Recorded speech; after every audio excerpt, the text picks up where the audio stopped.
But I wanted to introduce, we have a guest speaker today, Pastor Eran Holt, who is the founder of Lead the Generation Ministries, comes to us all the way from Pittsburgh. So it's not a super long drive, but we're glad to have him this morning. I was so blessed by the word that he gave this morning in first service, and I know that you're going to be really blessed. So Pastor Eran, would you come and just share what God has put on your heart this morning? Good morning, family life. How's everybody doing? Good. All right, do me a favor. Look at your neighbor and just talk to him. Say, neighbor. Okay, hang on. You got to act like you like this person, okay? You chose to sit next to them, right? Okay. No assigned seating in church. Say, neighbor. You look good today. See, that wasn't so bad. That was good. Yeah. All right, look at your other neighbor, the one you just completely ignored. Yeah, let that one. Slightly offended with. Say other neighbor. You're my second choice. There's a husband right now who's like, oh, wow, I just really messed that up. Like, no dinner for me on Sunday afternoon, at all. I'm so glad to be with you. I'm glad to be back. I was with you about a year ago, and I love this church, love your pastor, and what God's doing here at this place. Aren't you glad to be a part of this family, this church right here? This is a good, and so just glad to be back with you. I want to introduce my family to you. They're not with me, but I got a picture of them. So there's the Holt family right there. You're supposed to go, aww. That was our Easter Sunday picture after service right there at church. Our home church is in Pittsburgh. Allison Park Church is where we all attend. And my wife there beside me to the right, Julie, this year we'll celebrate our 27th year. Come on. And of marriage, right? And thank you. And then to our left and right are our daughters. So to the right of Julie is Emma. She is a junior in college studying to go into youth ministry. And then right beside me is Ellie. She's a senior in high school. And then in front of us is our son and our daughter-in-law, Caleb and Jessica, and our two grandbabies. Let's go. Grandparent life is good. Right? This is good. So Heather James, who's about 18 months old, and then not even 3 weeks old, right before Easter Sunday, Levi John joined to see that little head of hair right there. He already has more hair than his papa. That's me, right? Actually, I'm my grandparent name. I just wanted to be Pop, but Heather has named me Bop. So I'm Bop. I'm Bop, right? And then my wife chose her grandmother name, and she's Nina. So together we're Bop and Nina.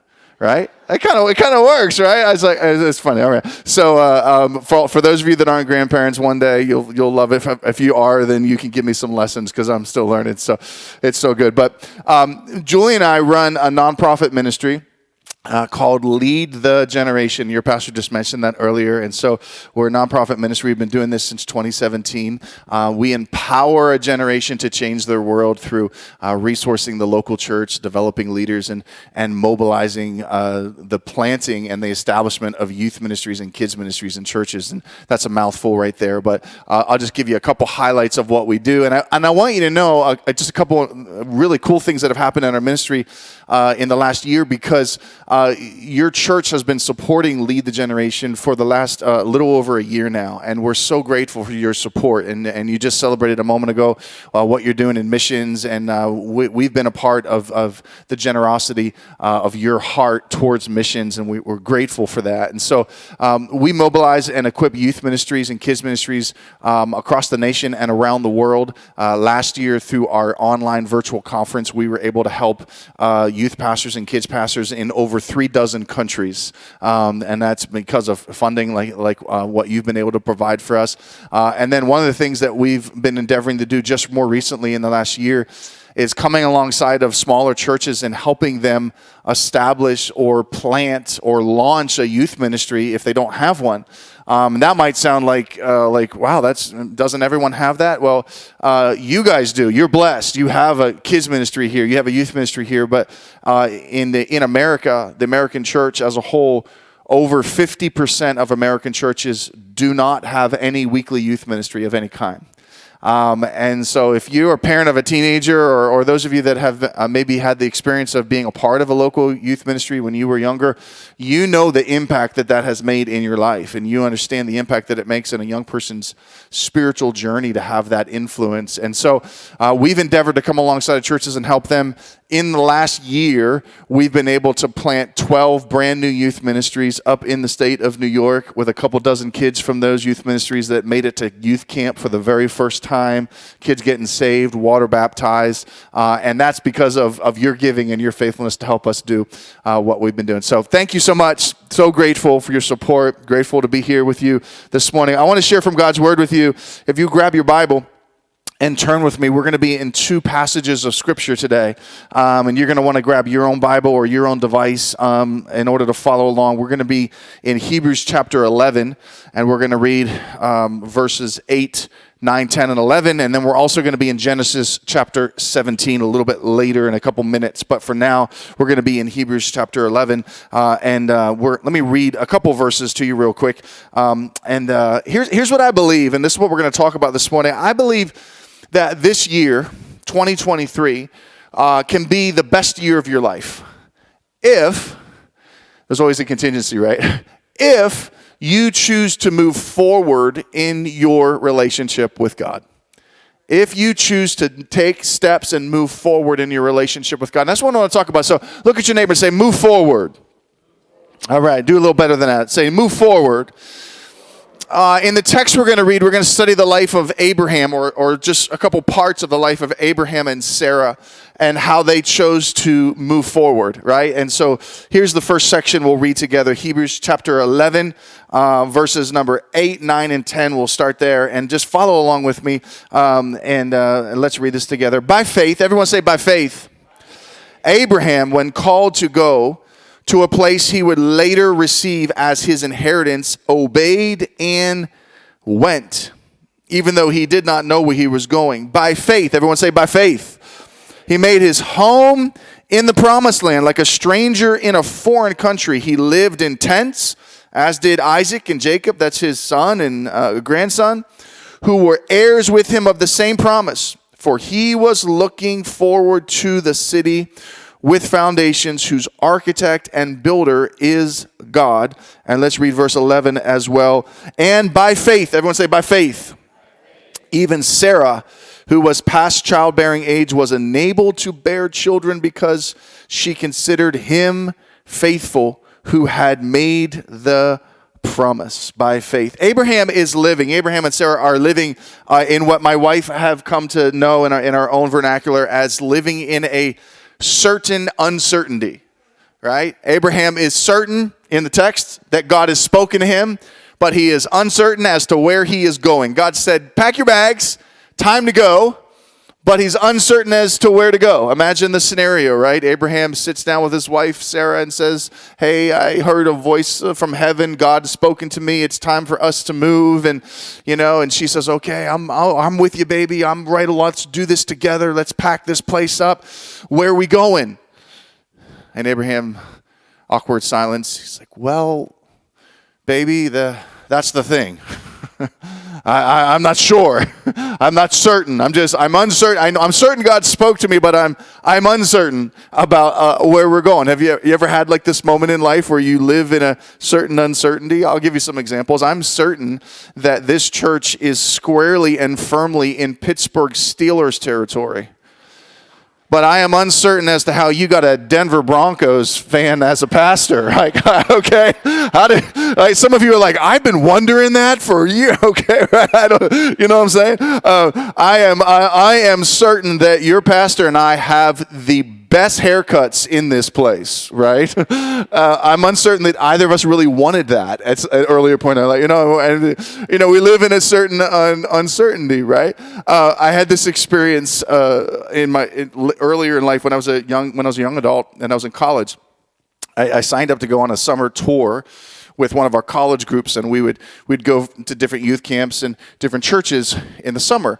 And as we would go to churches, people in the church would open their homes and be host homes for us so that we would stay there. And so on a Saturday night, we showed up at this church, and we were waiting for our host home rides to come and get us. And this was always a moment of certain uncertainty for me, because when I was in college, I was much more of an introvert, than I am now.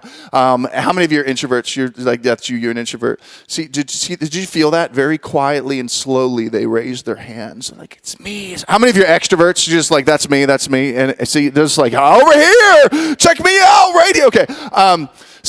This was always a moment of certain uncertainty for me when I'm like host home, because I never knew what to expect. I never stayed with these people before. I had one home that I woke up in the middle of the night and their cat was sleeping on my lap. That's why I'm certain that I don't like cats anymore and that dogs are superior in every way. But I get picked up. We go to the house. I'm by myself with the husband who's picked me up, and we get there, and I'm just going to introduce myself to the wife. Hi, my name is Eran. So right before I get ready to do that, the husband steps in. He's just trying to be nice. He's being polite. He steps in. He's like, honey, I want to introduce you to our guest. He's going to stay with us this evening. He's from Valley Forge Christian College, and his name is Brian. I'm like, I'm certain my name is not Brian, but I'm uncertain as to what to do in this moment because I'm kind of shy, introvert, college kid at this point in my life. Have you ever had this happen? Someone gets your name wrong? Not like a little wrong, like way wrong. People get my name a little wrong all the time. Look, because it's like a weird spelling, Eran. So like they spell it wrong all the time. I was in Starbucks the other day and with my daughters, and the lady was like, she's like, what's the name for your order? I'm like, Eran. And she's like, Eran? And listen, my whole life I've had to spell my name, and sometimes I'm just tired. And I was like, yeah, that's great. That's cool. That's great. And my daughters are like, Dad, that's not how your name is spelled. And the lady's like, she's like, how's your name spelled? I want to get it right for you, sir. I want your name to be right, spelled right on your cup of coffee. And I'm like, well, it's spelled Eran. And she's like, I'm going to get it right. And so she gets it right. Well, then we wait. And then there's another person that picks up your cup in order to announce your name, that your drink is ready. And so she picks up the cup and she's like, is Eran here? I'm like, it's not worth it. Okay. So this lady, she's like, he says, the husband, he's like, this is Brian. And she just starts like greeting me. Well, hi, Brian. How you doing, Brian? Where you from, Brian? Tell me about your family, Brian. Brian. I don't know if you've experienced this or not, but if you ever do, here's the rule. If you don't correct the issue within a couple seconds, it's too late. And people nod your head. That's the rule, right? But if you got about 5 seconds to make it right, and after that, you're stuck. And I was stuck, and I just in my head, I just was like, I'm Brian. That's me right now. I'm just Brian. All night long, I'm Brian. Sitting there, have dinner together. I'm Brian. Next morning, knock on the guest room door. Brian, time for breakfast. That's right, I'm Brian. I'm in my Brian mode. Let's go. And I walk out to the kitchen, and they've made breakfast, and the husband and the wife, and they have invited a guest to join them for breakfast on Sunday morning. And I immediately get panicked because I'm thinking, what if the guest asks me what my name is? What do I do?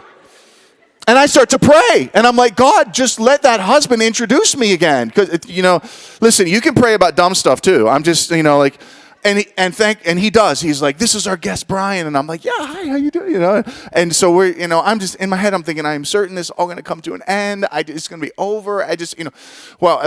Breakfast is almost done. And this guest, the lady who's there, she says to me, right at the end of breakfast, she says, well, Brian, I just need to let you know something. I love your name. Now I'm certain, this is this. She's like, no, I need to let you know why I love your name, because I'm like, oh, it's a good name, And she's like, I love your name because my son's name is Brian, and you remind me of my son. Oh no, is right. I'm like, can it get any worse? I'm like, yes, it can get worse, because a second later she says to me, I just need to know, my son, he spells his name Brian. How do you spell yours? now I'm very much in the certain uncertainty of this moment, and I don't know what to do, and I don't really want to come clean at this point. And I'm just thinking, like, Lord, forgive me, but I'm going to lie my way through every vowel and syllable. I spell my name Bryan. That, I just, like, this happens in life. We live in a certain uncertainty, right? Even in your faith journey, even in your walk with God, even in your relationship with Jesus, you and I, we live in a perpetual certain uncertainty. What are you talking about? Well, we are certain that Jesus is going to return one day, but we're uncertain as to when that's going to be, right?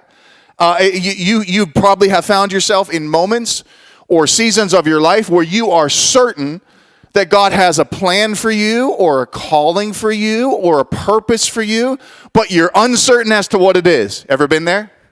Right? Sometimes you find yourself in a difficult situation or a storm in life, and you say in your heart or in your mind, I am certain that God is for me. I am certain that God is with me. I am certain that God is helping me, but I am uncertain as to why I'm going through this right now. Or I'm uncertain as to how God is going to fix this situation. Right? Ever been there? That's where Abraham is. Abraham just simply endeavoring to move forward in his life in the midst of certain uncertainty. Right? So let's talk about it. I want to give you 4 simple decisions that you can make this year to move forward, to make this year of your life the best year of your life. I'm going to give you 4 things that they're all going to come right from the text that we've just read and then from the Genesis text that we'll read in a moment. 4 simple things that we learn from Abraham's life on how do I move forward even when I am living in a certain uncertainty. Are you ready? Say, I'm ready. If you're with me, say, I'm with you. Okay, here we go. Let me give you some background before we jump into this, okay? Abraham and Sarah are 75 years old when this happens in the text, when the angel comes and speaks to him and says it's time to move. They're living in a city called Chaldees. Everyone say Chaldees.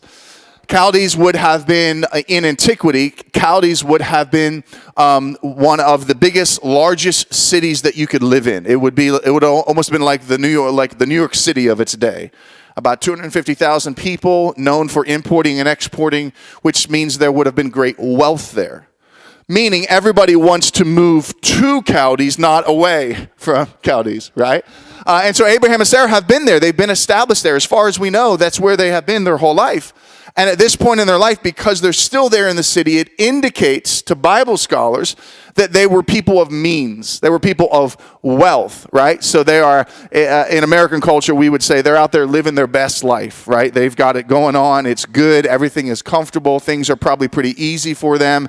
And all of a sudden, God speaks to them and says, I'm calling you to move. I'm calling you to move forward. And they have to deal with this certain uncertainty, right? And all of a sudden, it's what we said. It's Abraham sitting down with Sarah saying, we're going to move. I don't know where we're going to move. I don't know when we're going to get there. I don't even know how we're going to know when we're there. I just know that God has called us to move forward. Here's point number 1. You can write this down. If you want to have the best year of your life here in 2023 and you want to move forward in your walk, in your relationship with God, you're going to have to move forward. Number 1, you're going to have to move forward with obedience that is greater than understanding. You're going to have to move forward with obedience that is greater than your understanding. I mean, the text clearly says to us, Abraham knows that God has spoken to him. He's certain, but he's uncertain as to what comes next. I've had situations, my wife and I have had moments like this in our life. We were youth pastors on staff at a church in Reading, Pennsylvania for almost 16 years. And then it became very clear to us that God had spoken that it was time for us to leave. We were uncertain as to where we were going to go next. We were only certain that it was time for us to go. And so we found ourselves squarely in the middle of, I'm certain God has spoken, but I'm uncertain as to what is next. I'm certain God wants us to move on, but I don't know exactly what direction to go next. And this is a moment where you have to choose to say, God, I'm going to choose, like Abraham did, I'm going to choose obedience over my understanding. Now, I don't know about you, but that's generally speaking not the way I like it to go in my life. This is the way that I wish it would go. I wish that when God would come and speak to me or speak to you, and he would say, hey, so here's what I'm thinking. I think you should do this, and this, and then when you do this, and this, I guarantee that these outcomes will come over here, and then if you do this, then this will happen here, and then here's what it's going to look like a year from now, and then after, if you do these, then after 5 years you're going to get this, and then after 10 years it's going to get this. Like, I just think God should just lay out the whole plan, right, and then present it to me, and then I get the opportunity to say, all right, God, not a bad job. I'll take a look at it and I'll see what I think. Come on, how many of you wish that's kind of how it worked, right? Come on, like you're just like, this would be nice, right? You could just be like, okay, cool, God put together a master plan for my life, and I'm gonna decide if I want to sign off on it or not, right? Has anyone had that kind of interaction with God recently? Does he do that in your life? No. So here's typically what it's like. God says, here's the plan for your life, and he slides across the table a blank sheet of paper and says, just sign the bottom of it as a contract of obedience, and then I'll fill in all of the gaps and the blanks later. That's what he did to Abraham, and that's what it's like for you and I. You and I, oftentimes when God speaks to us and ask for our obedience, our response is, yes, Lord, if I understand.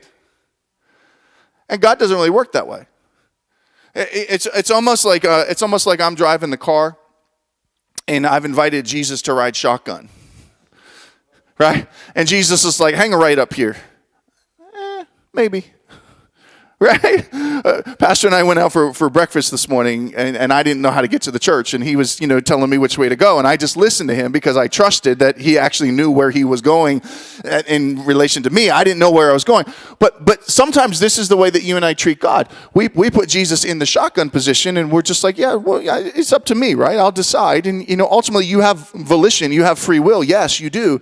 But if you really want to call Jesus the leader of your life or the Lord of your life, you got to switch places. And it's not Jesus riding shotgun, it's Jesus driving the car. It's Jesus take the wheel. Take it from my hand. I can't do this on my own. She was driving last Friday on. I'll sing the song, right? Okay. That's what it is when we say obedience over understanding. It's Jesus, you're driving the car, and I've made a decision to trust you. I've made a decision to just say, you're going to lead, you're going to guide, and I'm not always going to understand exactly what is going on in life. Let me say this. There's probably about 10,000 things that God's working on in your life right now. You're probably only aware of like 3 of them, and you probably don't understand any of them, or maybe 1 at best. This is obedience over my understanding. This is what Abraham models for us. It's God saying to Abraham, are you willing to just simply pack up the bags and move? Obey first, understand second.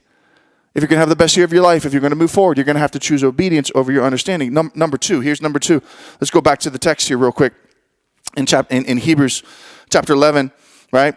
It says this, by faith, he went to live in the land of promise, as in a foreign land, living in tents with Isaac and Jacob, heirs with him of the same promise. Isaac and Jacob Isaac was ultimately his son. Jacob became was a grandson many years later.